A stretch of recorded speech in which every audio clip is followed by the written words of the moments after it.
Ladies and gentlemen, this is Pav Bambra here for PSP Sports. As you can see with me, Sky Sports analyst, the knowledge, Spencer Fearon. He's back. How you doing, Spence? I'm really good, man. Even better for seeing you. Pav, you got a new haircut and everything. You're trying to show off on me. I mean, sharp shoes and that. I like the way how you guys are coming to press conferences looking sharp now. Can't keep it. Look at that. Look at that. Even sharp. Awesome sharp as well. Yeah, awesome sharp. Right, Craig Richards in the house there. So on Craig? Yeah. You saying Craig right there? Hey, bro, you alright? Yeah. Good to see you, man. Good to see you. Spence, obviously, today, I'd say, there's a lot of young fighters on this bill, loads.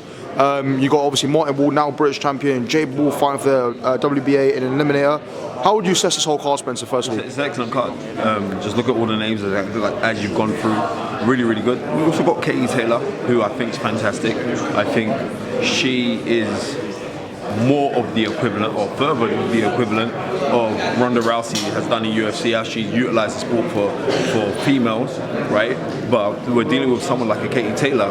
Like, if she was a male boxer, we'll be saying that she's going to be a world champion. So I've got no doubts in my head that her being a female, the level of aptitude that she possesses and the skill level that she shows, I think she's incredible. I think that's a future world champion, and I think she will revolutionise the sport for women in the UK and for Europe and also the rest of the world.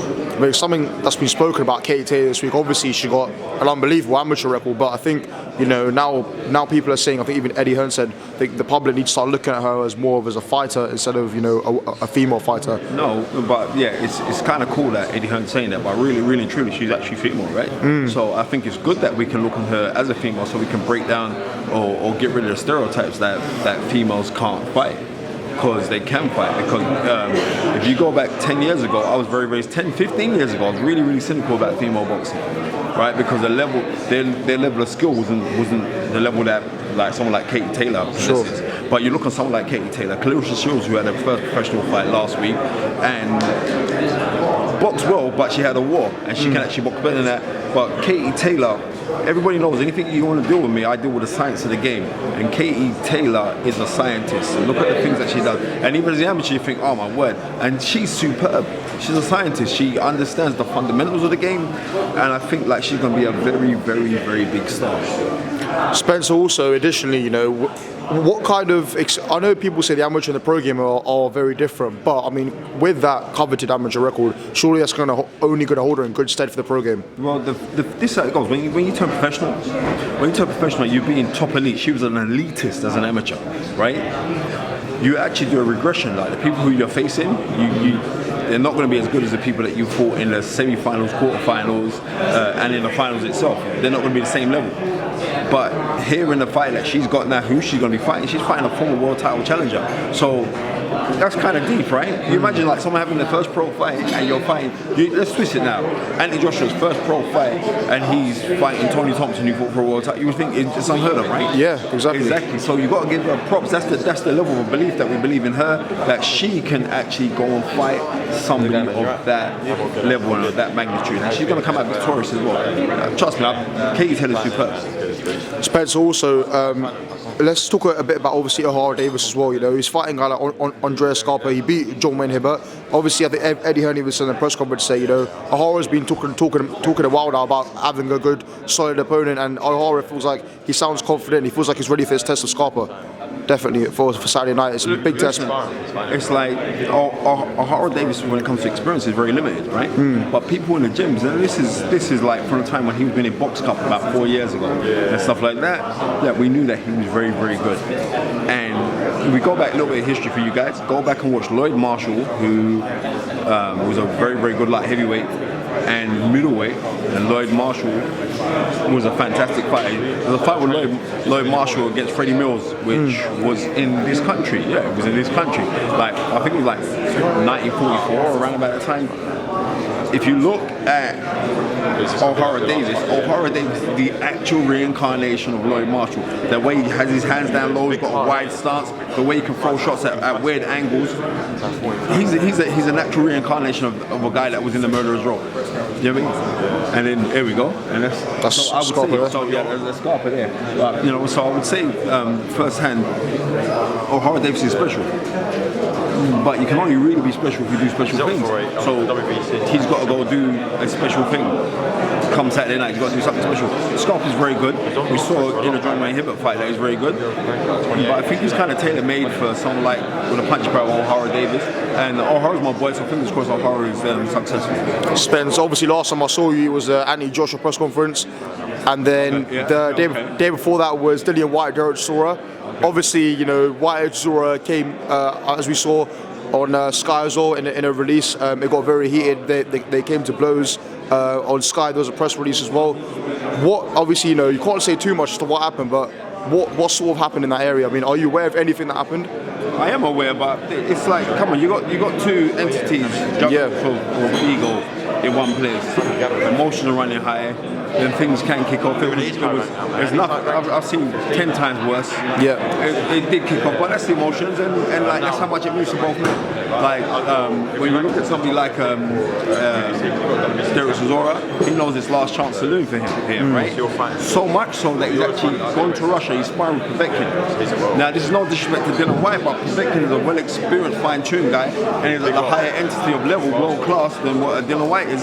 So Whyte-Chisora going out there showing you that Whyte-Chisora is taking it very, very seriously, and now he's back with Don Charles.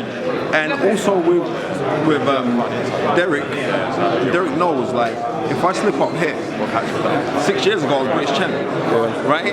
So if I slip up here, then I'm finished. I ain't got no excuses. It's done for me. So he's coming. We're gonna see the really, really good Whyte-Chisora. But then with Dillian Whyte knows this is going to be the fight that's going to make me burst onto the mainstream. So people are going to really take this on a win. Right, the Anthony Joshua fight was magnanimous, right? But he got success in the second round, and after that, it was kind of like a downhill battle for him, right? So, and that's no disrespect because he was injured in that fight. So now this is going to be a very, very good fight. Seriously, I'm really, really up for it. Right, Carson Jones is behind me. Look at that. Carson Jones. Where's the bow tied today, brother, man? How you guys doing? You alright, Carson? Alright. Good. So, sorry, Spence, as we were saying before there, the board have recently advised Dillian and Derek to be kept separated before fight night. That's right, because emotion is running high. Yeah. If you spare all of that emotion and energy to fight night, and they know, like, when they do see each other, it could kick off again. We saw what happened on that brief.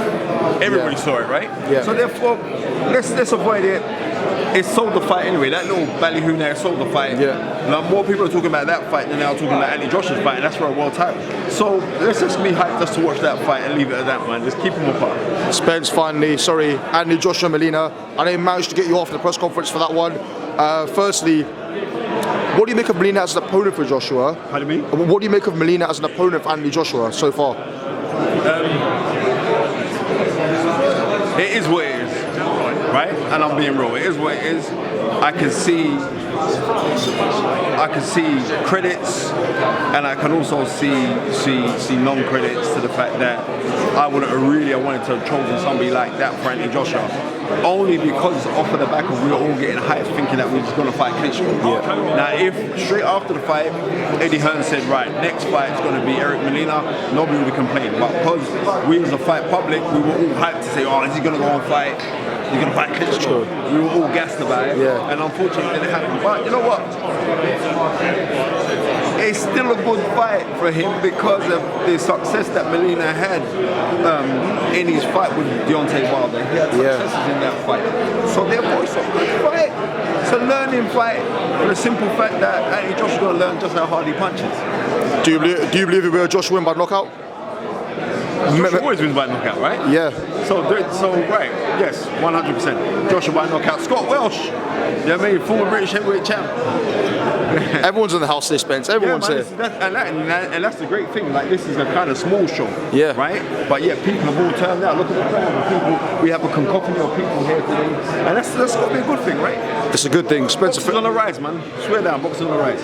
Certainly, Spencer Fearon, thank you so much for giving me your time once again today. Pav, keep on doing what you're doing. Do you understand? You're only going to grow. Do you understand? But the only way that you can grow is by nurturing something to grow.